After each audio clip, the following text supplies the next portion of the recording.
Good morning friends, so welcome to my channel Botanical Diary 23. Botanical Diary 23 তে আপনাদের সকল দর্শক বন্ধুদেরকে জানাই অনেক অভিনন্দন। দর্শক বন্ধু দেখুন, লাস্ট একটা ভিডিওতে আপনাদেরকে দেখিয়েছিলাম কেমন ভাবে আপনারা আপনাদের বাড়ির বোটল মানি প্ল্যান্টগুলোকে কেয়ার করতে পারেন এবং তাতে আপনারা সবাই অনেক পছন্দ করেছেন, তার জন্য অনেক ধন্যবাদ এবং অনেকে কমেন্ট করেছেন, তাদের সকলকে জানাই অনেক ধন্যবাদ। আজকে চলে এসেছে আরেকটা এই ধরনের ভিডিও নিয়ে। ওই একই জায়গাতে দেখতেই পাচ্ছেন, জায়গাটা আমার কিচেনে দেখুন এই গাছগুলো, এই ধরনের গাছগুলো আমার ঘরে বিভিন্ন কর্নারে রাখা থাকে, আপনারা বিভিন্ন ভিডিওতে দেখেছেন। কদিন ধরে এই গাছগুলো আমি সঠিকভাবে পরিচর্যা করতে পারছিলাম না, তার ফলে কি হয়েছে দেখুন, এই গাছটা রাখা থাকে এখানটা এই কাপে করে এবং সেখান থেকে দেখুন শুকিয়ে গিয়ে কি হয়েছে ব্যাপারটা দেখুন, গাছটা একদমই শুকিয়ে গেছে। শুকিয়ে যাওয়াতে কি হয়েছে, কেন হয়েছে দেখুন, আমি দুটো অ্যাডভান্টেজ এবং ডিসঅ্যাডভান্টেজ দুটোই বলছি। এই গাছটা আমি শখ করে এরকম পেবেলসের মধ্যে দিয়ে রেখেছিলাম। পেবেলসের মধ্যে দিয়ে রাখাতে ব্যাপারটা হলো কি, অতি সহজেই খুব তাড়াতাড়ি পেবেলস গুলো মধ্যে এগুলো থেকে ঠিক মতো হয়তো নিতে মানে শ্বাস প্রশ্বাস হয়তো নিতে অসুবিধা হচ্ছিল বলে দেখুন টোটাল গাছটা কিন্তু এরকম শুকিয়ে গেছে। এই গাছটা অনেক পুরনো। আমি দেখাবো যে আমি এই ধরনের অল্প অল্প একটা দুটো যখন স্টিক থাকে যেগুলো ভালো থাকে, তার থেকে আমি আরো দু তিনটে বড় বড় গাছ করেছি এবং তারা যথেষ্ট মানে হেলদি ভাবে বড় হয়ে কিন্তু এরা চলছে। আর দেখুন এই গাছটা দেখুন, এটাতে এরকম অল্প জলে এগুলোকে রাখতে হয়। এবার আমি এদের সম্পর্কে একটু পরিচর্যা বলি। দেখুন এই গাছগুলো রাখতে গেলে আপনাকে কতগুলো বিশেষ জিনিস মাথায় রাখতে হবে। জিনিসগুলো হলো দেখুন, যেমন এখানটায় একটা শুকিয়ে গেছে, এই শুকনোটাকে আমি এখান থেকে এরকম ভাবে জাস্ট এরকম ভাবে এটাকে বার করে দেবো, দিয়ে এটাকে একটু টাইট করে দিই, দিয়ে আবার এটাকে এই যে এখানটায় যে লাল একটা রিবন রাখা থাকে, রিবনটাকে আবার খুব টাইটলি এটাকে লাগিয়ে দিন। শীতকালে এই গাছ একটু আপনি যতই গাছগুলোকে ভালো রাখার চেষ্টা করেন না কেন, শীতকালে আমি দেখেছি এই গাছগুলো একটুখানি শুকিয়ে যায়। দেখুন আমি দেখাই, এরকম ভাবে গাছের পাতাগুলোকে, শুকনো পাতাগুলোকে টবে রেখেই আগে এই পাতাগুলোকে কেটে দিন। পাতাগুলো কেটে দিলে পরে কি হবে, গাছের এই যে আপনি জলটা দিচ্ছেন তাতে এই পাতাগুলো আরো নোংরা হয়ে যাবে না এবং পুরো জায়গাটা জলটা খুব তাড়াতাড়ি নোংরা হবে না। যত সবুজ পাতা থাকবে তলার জলটাও কিন্তু অনেকটা পরিষ্কার থাকবে। এবং আপনাদেরকে দেখালাম শুকনো পাতাটা কেমন ভাবে নামিয়ে নিতে হয়, আপনাদেরকে আমি দেখালাম। দেখুন এই পাতাটাও শুকিয়ে গেছে, আমি একে কেটে দিলাম। এই গাছে খাবার সেরকম ভাবে কিছুই দেওয়া হয় না, যেটা করতে হয় দেখুন, একে আমি খুব কাছ থেকে নিয়ে আপনাদেরকে দেখাচ্ছি। রান্নাঘরের ভিতরে ভিডিওটা শুট করছি, হয়তো যদি অসুবিধা হয় আমাকে সেটা জানাবেন আপনারা। দেখুন এরকম ভাবে কলটা খুলে নেবে, নিয়ে প্রথমে এই রুটটাকে ভালোভাবে পরিষ্কার করে নেবেন। এই রুটটা দেখুন এখান থেকে নতুন নতুন সাদা সাদা অনেক রুট বেরিয়েছে, দেখেছেন? এগুলো যদি আপনি ফাইন্ড আউট করে নিতে পারেন বা আপনি বেছে নিতে পারেন কোনগুলো থেকে হয়েছে, এইগুলোকে যদি আপনি মাটির মধ্যে এগুলোকে আবার লাগিয়ে দেন, দেখবেন আপনার গাছটা ওখান থেকে নতুন একটা গাছ হয়ে গেছে। এটা যেমন জলে হয়, এটা মাটিতেও হয়। এবং এটা সব থেকে ভালো সময় হলো September, July, August, September, October অবধি ঠিক থাকে। নভেম্বর মাস থেকে এই গাছটা একটু শুকিয়ে যায়। যারা মাটিতে থাকে তারাও কিন্তু একইভাবে এই গাছগুলো শুকিয়ে যায়। বলে রাখি, বাজারে আপনি যখন নার্সারি থেকে এই গাছগুলো কিনতে যান তখন দেখবেন আপনাকে আমরাও হয়তো জিজ্ঞাসা করে থাকি যে এই গাছগুলোর কোনো খাওয়া আছে কিনা বা কি খাওয়া দিলে গাছটা ঠিক থাকবো। দর্শক বন্ধু বলে রাখি, নার্সারিতে ওরা এই গাছগুলোকে মেনটেন করতে পারে বলে ওরা খাবার পরিমাণটা সঠিকভাবে দিতে পারে। তো খাবার পরিমাণটা যদি সঠিক না হয়, গাছ আপনি খাওয়া দিলে পরে প্রথম দুদিন গাছটা খুব চকচক করবে, খুব ডিপ সবুজ কালার লাগবে, তারপরে দেখবে গাছটা শুকিয়ে যাচ্ছে।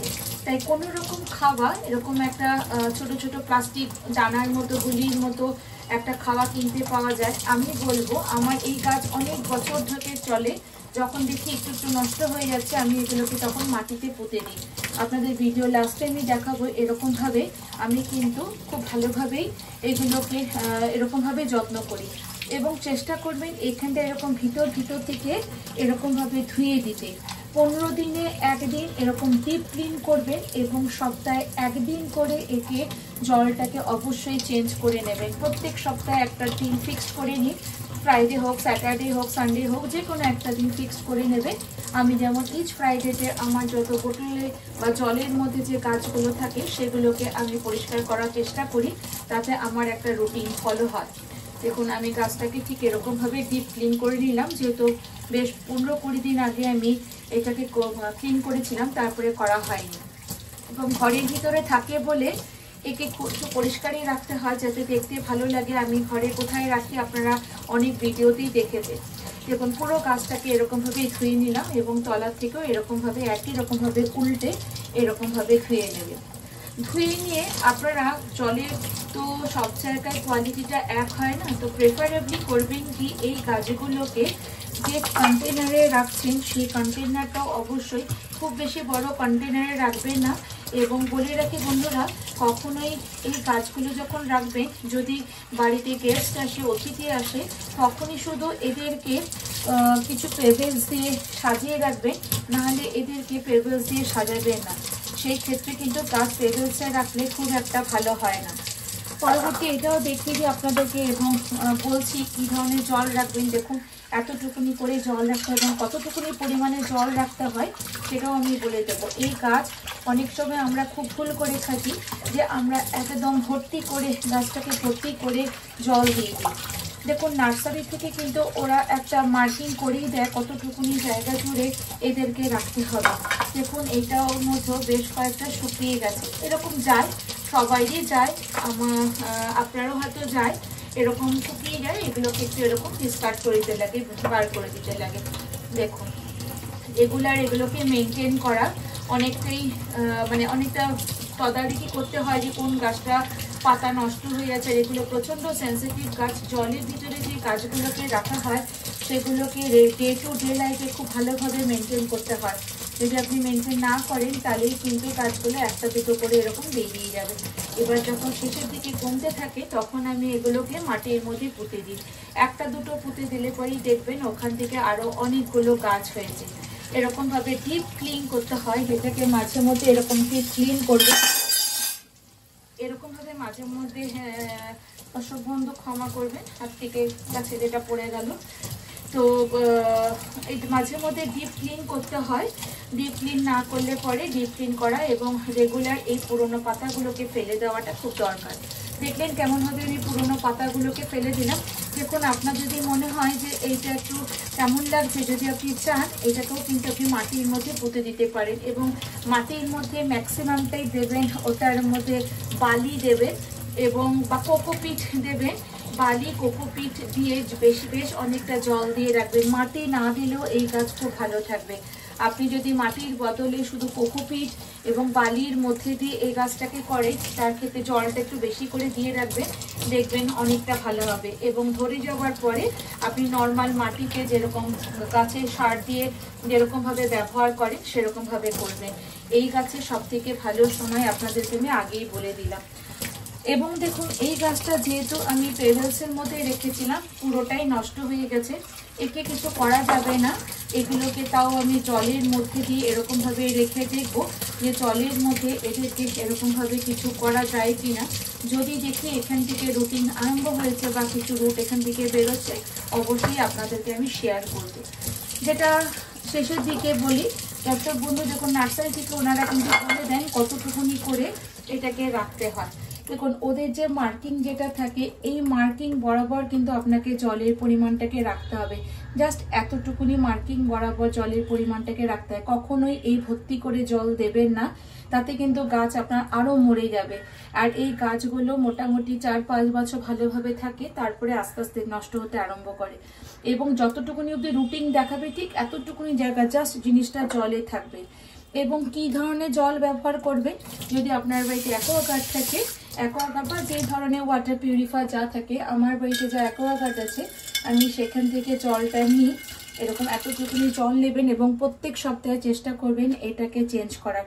দেখে নিন কতটুকুনি জল আমি নিলাম, দেখতে পাচ্ছেন এই দেখুন কতটুকুনি জল নিয়েছি। জাস্ট জলের মধ্যে এইটা যাতে ডিপ করে যায়। আর একটু দিয়ে দিলাম যাতে আর একটু হয়।